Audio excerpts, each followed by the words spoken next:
तुभ्यं नमः क्षितितलामलभूषणाय तुभ्यं नमः स्त्रीजगतः परमेश्वराय तुभ्यं नमो जिह्वबोधदिशोषणाय तुभ्यं नमो जिह्वबोधदिशोषणा।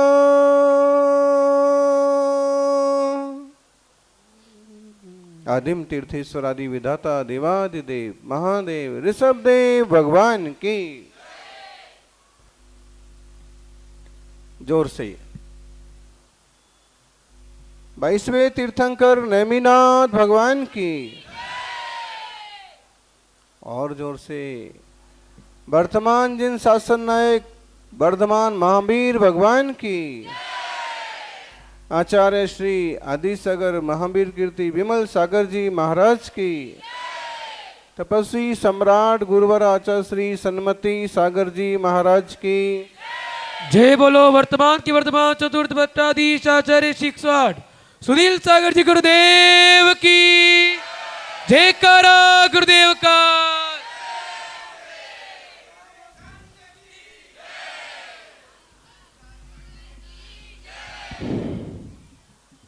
को काऊ में मगन को काऊ में मगन जी की जाई में लगन वो बाऊ में मगन।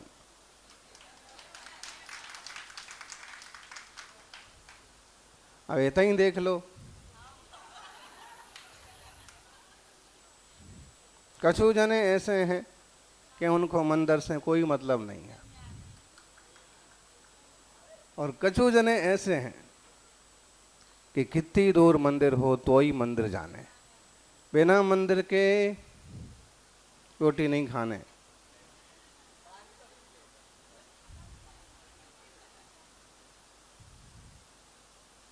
बिना गुरु दर्शन के और कछु काम नहीं करने।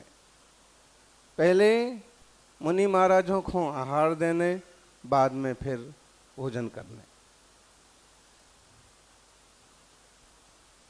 यही को तो कहते हैं नाना जीवा नाना कम्मा नाना व्यहम हवे लद्दी तम्हा वयण विवादम सग पर समहिम बज्जिज्जा।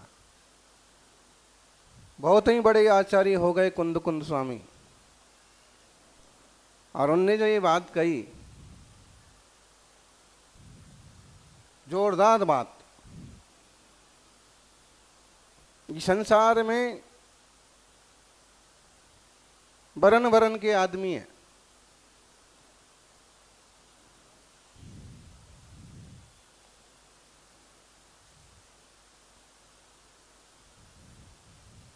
अलग अलग सोच के लोग हैं और सबके अलग अलग तरह के कर्म हैं।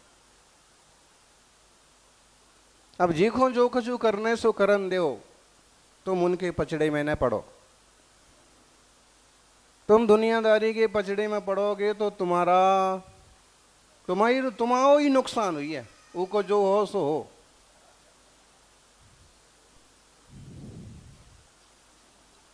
क्या कह रहे हैं, समझ में आ रही है?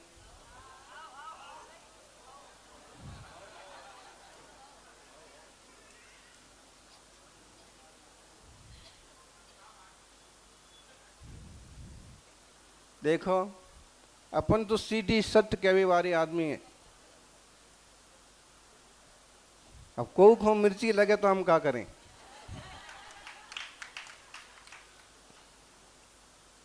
अब उतरे देख लो उतो बड़ा 16 और इतने देख लो इतो 100 गोता।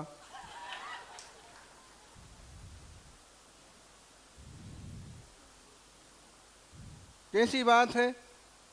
इतने आ गओ इतो बड़ा मुनि संग और उतने को ठिकाना नहीं है। क्या करें? ये कोई नाम संसार है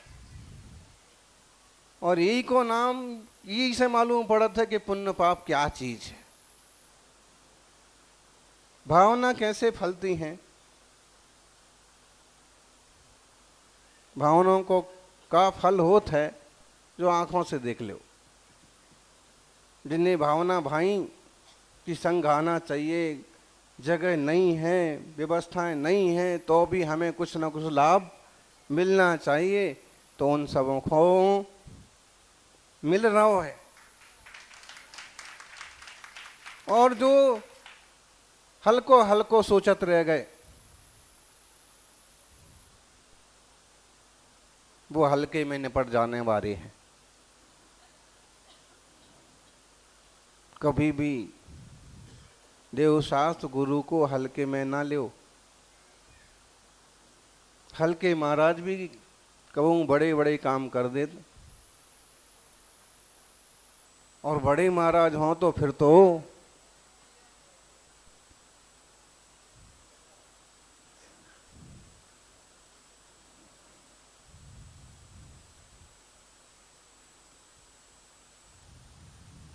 चाहता हूं आप लोगों ने अपने विचारों में, अपने भावनाओं में गुजरात में आके भी बुंदेलखंड को जिंदा रखा है।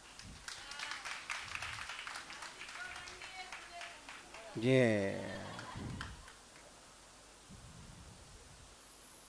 सौरंदी एक बुंदेलखंडी लरबे पे आ जाएं तो, ऐसे ही धर्म के काम में आ जाएं तो भी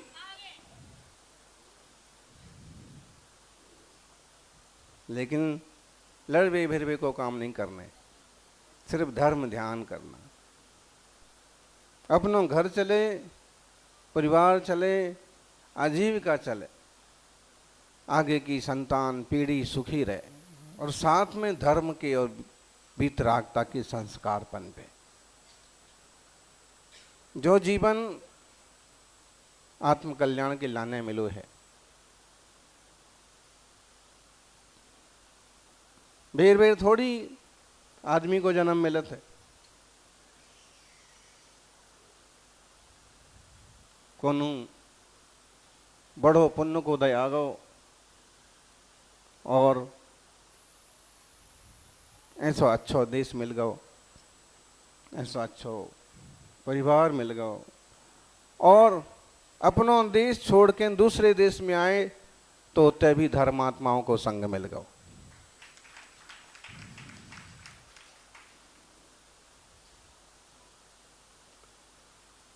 अब ये बात को ध्यान रखो जाए कि फिजूल की बातें हमारी दिमाग में ना आ जावें। जैसे लोग छोटी छोटी बात सोच करके दूर दूर हो जाते हैं। मंदिर हो तो वही को फायदा नहीं ले पाउत, मुनि महाराज आ जाए तो उन्हीं को कछु लाभ नहीं ले पाउत। ऐसे लोगों को देख लो, क्यों? उनके दिमाग में कछु कीड़ा लग गो। हम तो ये हैं, हम तो वे हैं, हमें तो जो चाहिए, हमें तो वो चाहिए। कितनी अच्छी बात कह रहे थे ज्ञानी, बोले आचार्य महाराज पधारे, संघ पधारा, और साल में एक ही बेर होवे बारो अभिषेक। अचानक से होगा और हमें तो आनंद ही आनंद आ गया।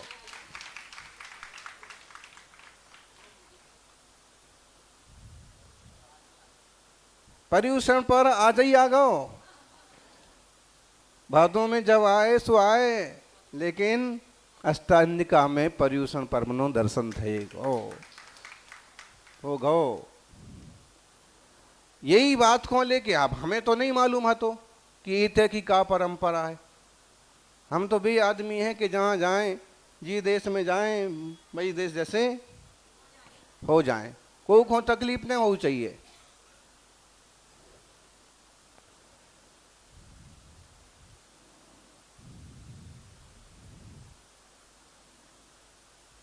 हमारे कारण से किसी को तकलीफ नहीं होना चाहिए। अब हमें पता ही नहीं है तो पाछे से एक महाराज बोले कि जल्दी करो जल्दी करो, तुम तो बड़े ही भगवान को कर दो। अब उनको भी पता नहीं था कि यहाँ बड़े भगवान कब नहाउत हैं, कब होते अभिषेक। फिर भी समाज को खुशी हुई, ये बड़ी बात है कि इतने बड़े संघ के सानिध्य में सहज रूप से अभिषेक होगा। और कोई और जगह होती ना तो कुछ लोग तो तुरंत नाराज हो जाते, ये कैसे होगा। किन्ने कराई, किन्ने करवा दो। अच्छा वो हा तो लड़का, ये लड़का तो बहुत उचटने लगो रे। भाई ऐसी बात है, कह रे कैसे होगा, ऐसे नहीं होना चाहिए। सबरे देव शास्त्र गुरु हमारे हैं और हम सब देव शास्त्र गुरु के हैं। जहां जो जरूरत पड़ जाए, जहां जैसी जरूरत पड़ जाए वैसे करो। रीति नीति तो चलत रहे थे, समय देश काल परिस्थितियां बदलत रहे थे। द्रव्य क्षेत्र काल और भावों को भी कछु ठिकाना थोड़ी है। जैसो देश कई बार वैसा ही वेश करने पड़तो है। ऐसे में विवेक बुद्धि यही है कि सभी समझदारी से काम करें। सब लोगों को बात समझ में आ रही हुई है? अच्छा किस किस को समझ में आया? देखो हम पूछेंगे फिर हमने कहा कही। बोलो केशव भाई, क्या क्या कहा हमने? का कही हमने? तुम्हें सोई बुंदेलखंडी बोलना पड़े तो बैठ जाओ फिर। देखो ऐसे जैसे बुंदेलखंडी, गुजराती, मेवाड़ी, बागड़ी, प्राकृत, संस्कृत, देसी भाषाएं हैं, ऐसे ही भगवान जिनेंद्र की वाणी जो खिड़ती है 18 महाभाषा और 700 लघु भाषा में खिड़ती, और वहां बैठे हुए सब लोगों को बात समझ में आती है। मेन उद्देश्य क्या है, खास बात क्या है? खास बात यह है कि बात समझ में आना चाहिए और लोगों का जीवन बदलना चाहिए। गुजराती मानस उपस्थित छे, गुजराती बोलो, गुजराती में उपदेश आपो।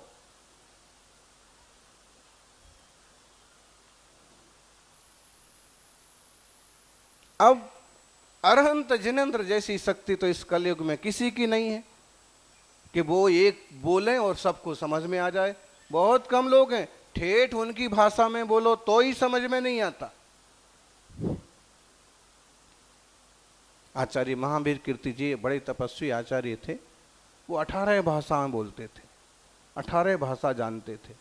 जिस देश जिस प्रांत में गए वहाँ की भाषा, उन लोगों की भाषा में बात करना और उनको जैन धर्म के, उनको वीतरागता की सिद्धांत सिखाना, कल्याण का मार्ग सिखाना। और इसलिए हर जाति वर्ग के लोग उनसे प्रभावित होते थे, मार्ग पर चलते थे, स्वीकार करते थे। तो जो भाषाएं हैं, चाहे प्राकृत भाषा, आज हम टोटल प्राकृत भाषा बोलने लग जाएं तो लोग समझ ही ना पाए, लेकिन सारे शास्त्र प्राकृत भाषा में हैं। अधिकतम शास्त्र जिनवाणी के कौन सी भाषा में हैं? कौन सी भाषा? प्राकृत, प्राकृतिक नहीं। अभी गुजरात प्रवेश में जिन शास्त्र जो प्रवेश हुआ ना, तो जिन सांसद ने, शोभनाबेन बरैया, जिन्होंने अगवानी की, उनको हमने इधर में कहा कि बहुत प्राचीन भाषा है प्राकृत, ये उसकी किताब है, आप इसको पढ़ना। तो वो बोलने लगी,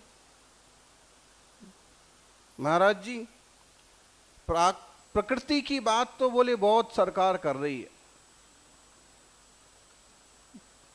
प्राकृतिक खेती,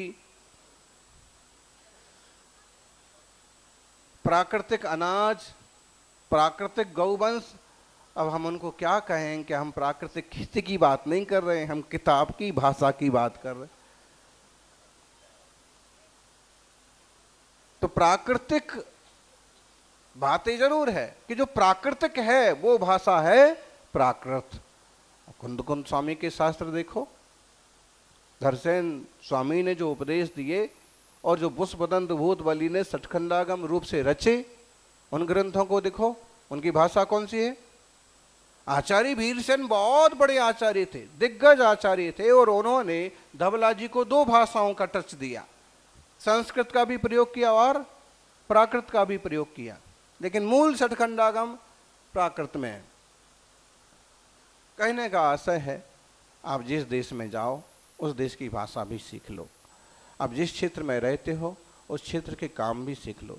जैसे हम कभी कभी और दूसरी भाषा का उपयोग कर लेते हैं, ऐसे धर्म ध्यान के मामले में अगर किसी दूसरी रीति नीति का उपयोग करने का मौका पड़े तो भी हमें नाक भौं नहीं सिकोड़ना चाहिए, एडजस्ट कर लेना चाहिए।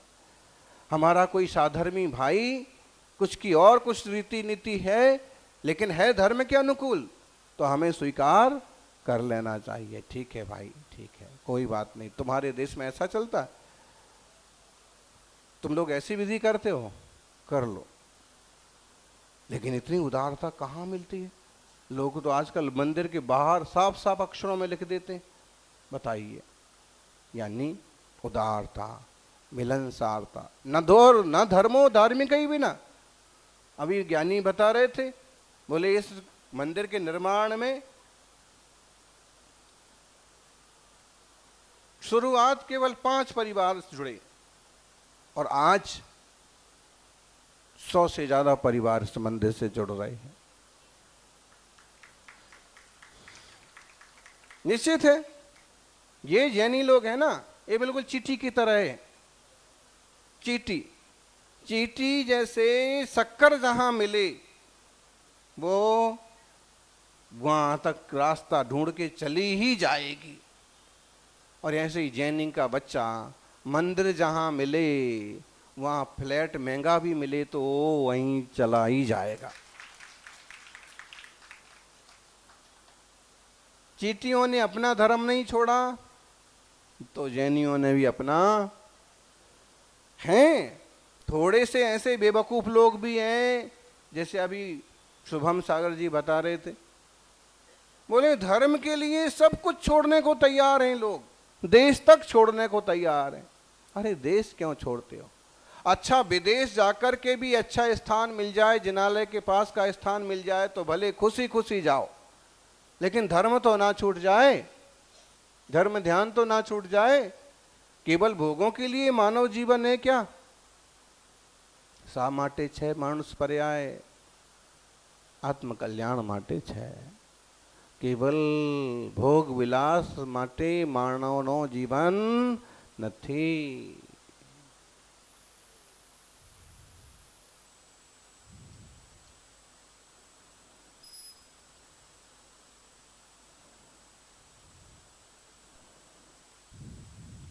અદ્ભુત છે, અનોખો છે આ માનવનો તન, આ દેહને, આ શરીર પામીને તત્વચિંતન, ભેદ વિજ્ઞાનનો માર્ગ પણ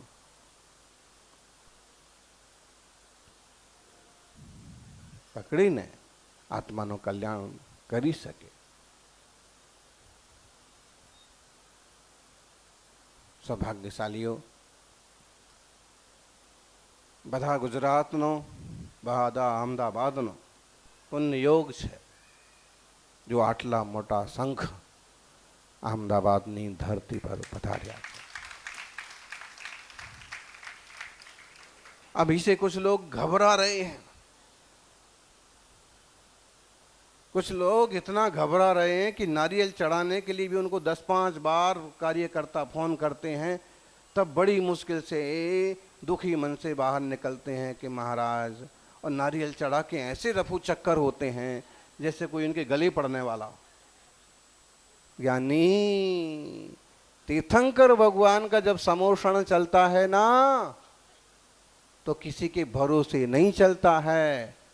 मुनि राजों का जब विहार होता है तो ओछे लोगों के भरोसे नहीं होता है, उनका खुद का पुण्य इतना होता है कि आगे से आगे व्यवस्थाएं चलती जाती हैं, मिलती जाती हैं, और छोटे छोटे से समाज भी बड़ा बड़ा काम करने का उत्साह पैदा कर लेते हैं और बड़े बड़े समाज भी मुंह ताकते रह जाते। अभी रास्ते में इधर वाला संघ भी आके मिल गया, पीछे डबल हो गई, वैसे 22-23 थी, 45-47 हो गई। तो फिर एक जब पहुंचे स्थान पर तो ऐसा ही आलीशान भवन, 2 भवन, वहां लोगों ने, श्रावकों ने व्यवस्था बिठा रखी थी हैं। जो 8-10 निरंतर संघ की सेवा में रहने वाले परिवार हैं, और तो जंगल में भी गांव बसा लेते हैं। वहां पहुंचे तो एक मुनि महाराज बोले कि आचार्य से देखो, संघ छोटा था तो छोटे स्कूल मिल रहे थे, और संघ बड़ा हुआ तो बड़े बड़े भवन मिलने लगे। भाव समझ में आया? मतलब ये मत समझो कि तुम्हारे करने से सब हो रहा है। मुनि जो इतनी कठिन तपस्या कर रहे हैं, सर्व संग त्यागी हैं, उनका पुण्य इतना कम थोड़ी होगा कि व्यवस्था भी ना बैठ पाए। गृहस्थ तो निमित्त मात्र हैं, थोड़ा निकलो तो सही बाहर।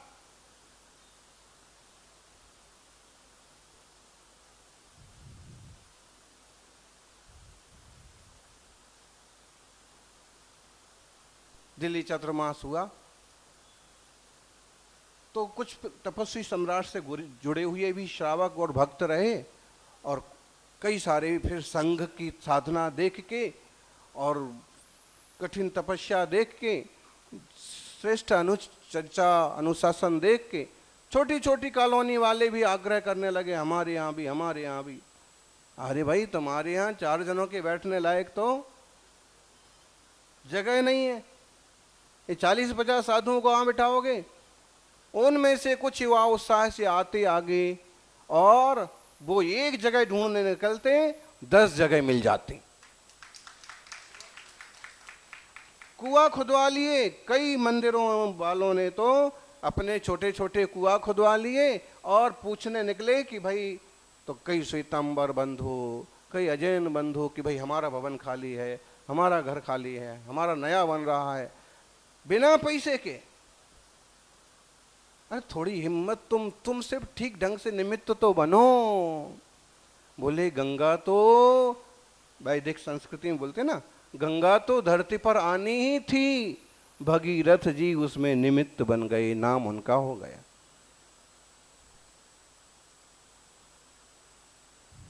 लोकेश भाई, केशव भाई, महेश भाई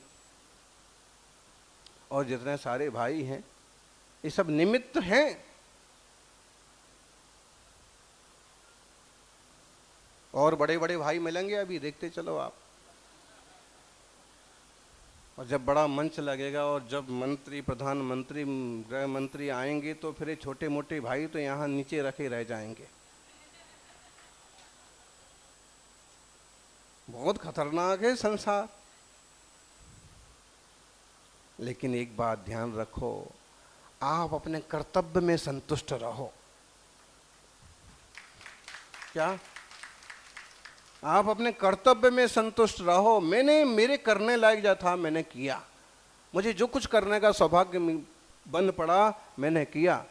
मुझे मुनिराज के साथ में चलने का मौका मिल गया, मुझे कमंडल पकड़ने का मौका मिल गया, मुझे अपने गांव के पास से निकालने का, अपने घर के बाहर पास प्रक्षालन करने का मौका मिल गया। ये सब मेरा सौभाग्य है। अब जिसका जैसा योग संयोग सो हो जाने। सौभाग्यशालियों, बहुत तरह के जीव हैं, सबकी अपनी अपनी सोच है, सब अपनी अपनी मस्ती में मगन रहते हैं, लेकिन जिनके धर्म ध्यान के भाव बनते हैं, देवशास्त्र गुरु की सेवा के भाव बनते हैं, वो बिरले लोग होते हैं।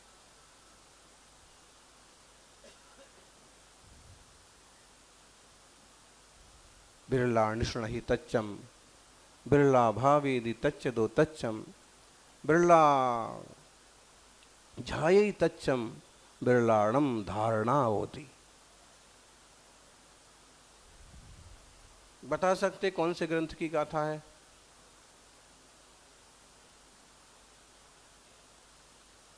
आप लोग स्वाध्याय नहीं करते हैं? गोता वाले थोड़ा जिनवाणी में भी गोता लगा लो।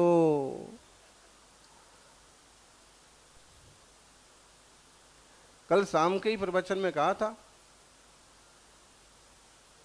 कि ना पोता ना पोती काम आती है, ना पोता काम आता है। धर्म ध्यान की गंगा में जो लगाया वो गोता काम आता है। कौन सी गंगा में? धर्म ध्यान की गंगा में लगाया, वो धर्म ध्यान की गंगा में जो लगाया वो गोता काम आता है। जितना तत्व ज्ञान हुआ, जितना वेद विज्ञान हुआ, जितनी समझदारी हुई, वो काम आता है। उससे जो पुण्य का अर्जन हुआ, जो उससे शुभोपयोग बना, वो काम आता है। उससे जो तत्व ज्ञान का मार्ग मिला, उससे जो, वही बात यहां पर कही। शास्त्र का नाम कोई बताएगा? एक एक शास्त्र का नाम तो बताओ, कोई भी शास्त्र का नाम चालू करो। पद्म पुराण से चालू किया, बहुत बढ़िया। श्री राम का चरित्र है, बढ़िया कहानी है, रवि स्वर्ण। लेकिन ये गाथा उसकी नहीं है, इसलिए तो बोल रहे हैं। और कोई बोलो, अगला ग्रंथ का नाम बोलो। आदि पुराण, पुराण तो आप बोलो ही मत आओ, क्योंकि इस श्लोक जो है, गाथा जो है पुराण की नहीं। पुराण जो है वो अधिकतम श्लोकों में लिखे गए हैं संस्कृत में। वैसे अपभ्रंश में भी लिखे गए हैं, कवि रैधु ने भी लिखे हैं, पुष्पदंत कवि ने भी लिखे हैं, स्वयंभू कवि हुए एक, उन्होंने भी लिखे हैं प्राकृत अपभ्रंश में। पुष्पदंत ने तो बोला ना, सुनते नहीं हो तुम? वो धीमे चलता है नेटवर्क।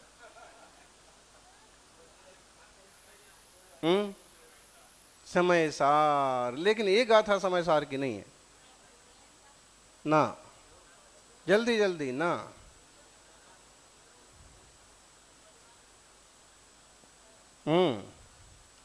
और आगे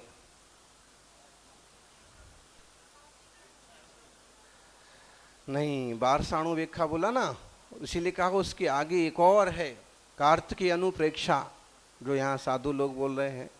कार्तिकीय अनुप्रेक्षा एक बड़ा सुंदर बड़ा ग्रंथ है, और उसमें 12 भावनाओं का जबरदस्त विवेचन है। सच मानो, दुनियादारी की किताबें पढ़ते हैं, सीए एमबीए करते हैं, उससे एक जिंदगी अच्छे से कट जाएगी, ये पक्का है। लेकिन उसने लेवल पर अगर जिनवाणी का अभ्यास करोगे तो आपका अनंत संसार कट जाएगा।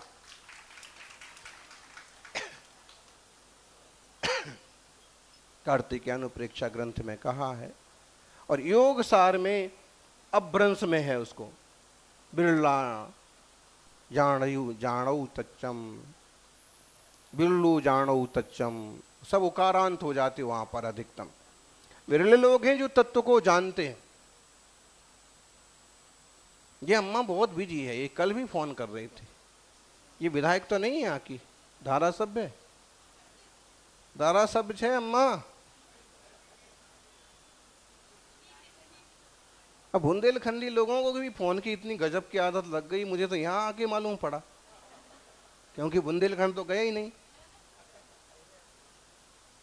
गुरु महाराज के साथ में निकलना हुआ था 2001, और वहाँ 2 चतुर्मास हुए शुरू में उनके सानिध्य में, छतरपुर टीकमगढ़। बाकी फिर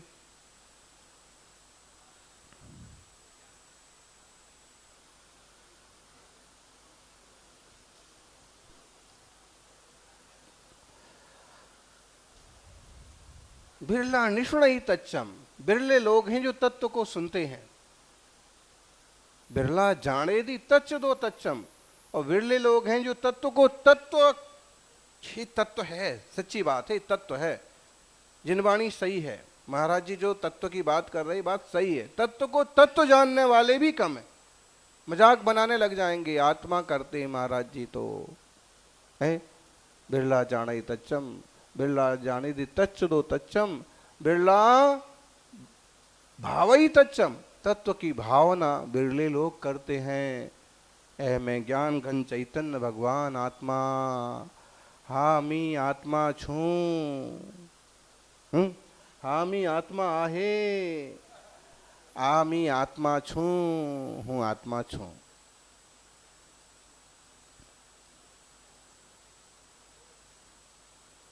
आहे च,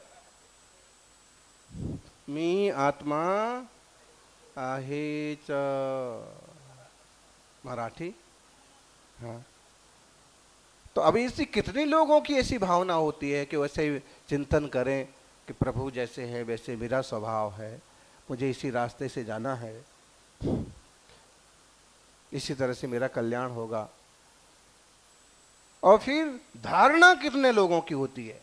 जिनकी धारणा बन जाती है उनकी ऐसी मुद्रा बन जाती है, यह मैं आत्मा देह से भिन्न हूँ, परमार्थ स्वरूप मेरा ज्ञान घन है, और अब संसार के विकल्प जालों से बचना है, दूर रहना है। यानी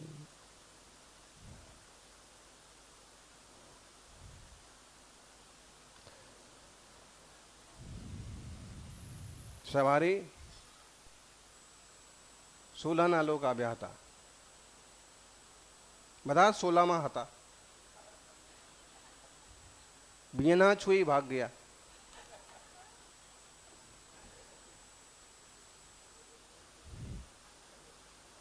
अब देखिए कितनी गजब की बात है। 16 किसे कहते हैं? शुद्धि को। 80 साल का आदमी भी अगर धुला हुआ एकदम बढ़िया धोती दुपट्टा पहन ले तो कितने का हो जाता है? 16 का हो जाता है। बाकायदा वो बोलता भी है, मुझे छूना मत, मैं 16 का हूं। देखने वाले भी बोलते हैं, देखो भाई दादाजी 16 के हैं, छूना मत। हैं कितने के?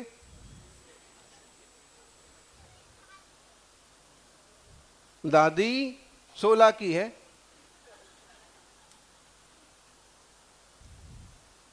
तो दादी कैसे है फिर 16 की है? तो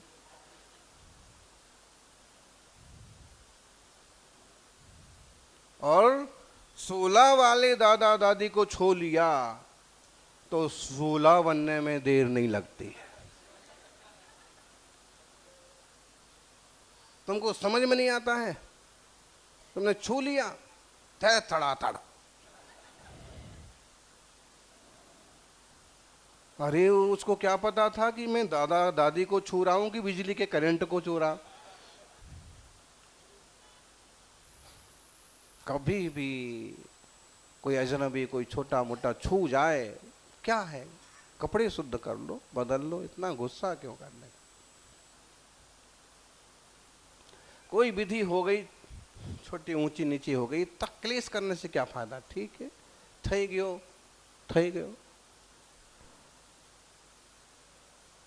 आगे सावधानी बरतो।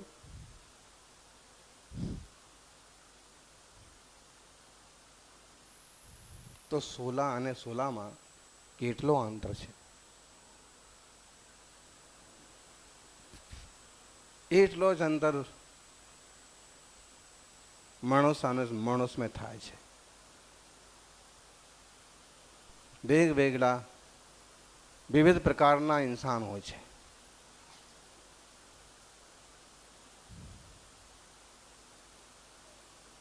और इन विभिन्न प्रकार के लोगों के बीच में आपको रहना है, हमको रहना है। अपने परिणाम आपको संभालना पड़ेंगे, दूसरा आपके परिणामों को संभालने की नहीं आएगा। आपके बाल तो आपकी माँ संभाल देगी, आपके गाल आपके पिताजी संभाल देंगे, आपके कपड़े आपकी बहन आपके भाई संभाल देंगे,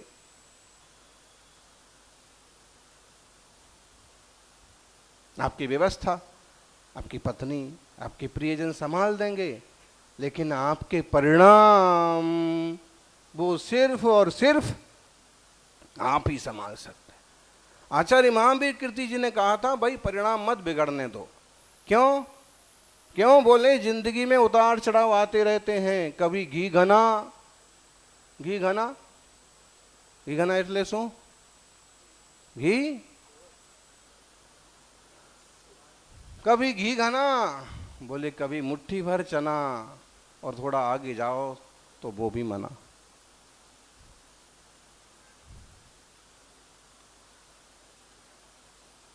अब हम देख रहे कि 1.5 दिन में 2 दिन में हमको तीनों चीजें देखने को मिल रही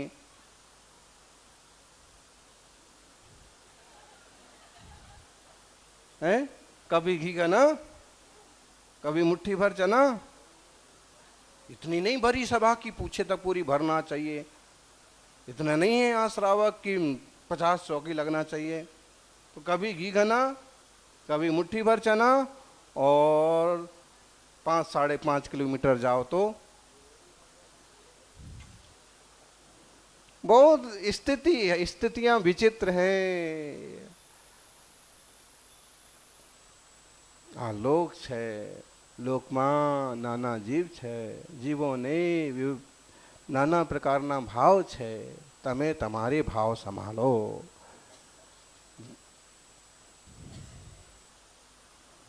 जर भाव बिगड़ ले तर सर्व का ही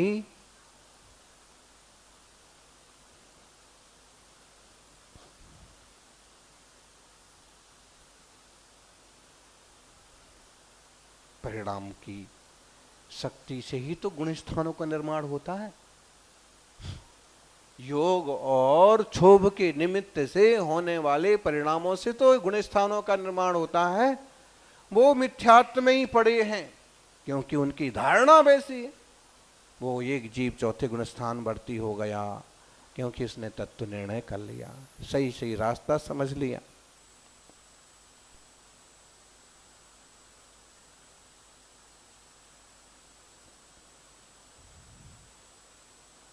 फिर उसमें से कोई जीव देशव्रती बन गया और परिणाम विशुद्धि हुई और स्थिरता बढ़ी. फिर उसमें से कोई जीव पिछी कमंडलधारी मुनिराज बन गए. उनमें से आगे इस काल में तो 6-7 गुण स्थान से आगे बढ़ना मुश्किल है, लेकिन अगर युग काल वगैरह मिल गया, योग्योपादान योगे न दृष्टा स्वर्णता मता द्रव्यादि स्वाति संपत्ता महात्मनोप्यात्मता मता, अगर उनको भी सब चीज का योग्य संयोग बन गया तो वो जीव उस भाव से सिद्ध भी बन जाएंगे. अपन सभी पवित्र जिन शासन का अनुसरण करते हुए आगे बढ़ें. हमें कुछ करने के मौका मिलते हैं तो मैं निमित्त बन करके, सक्रिय बन करके उन मौका का लाभ लेना आम लोगों को, सब लोगों को दिलाने का प्रयास करना चाहिए. बाकी तो परिणमन स्वाधीन है. बधानो मंगल थाओ, बधानो कल्याण थाओ एवी मंगल भावना साथे हूँ बिरमू छूँ. जय बोलिए 24 तीर्थंकर भगवान के. बोले परम गुरुदेव सुनील सागर जी महाराज की.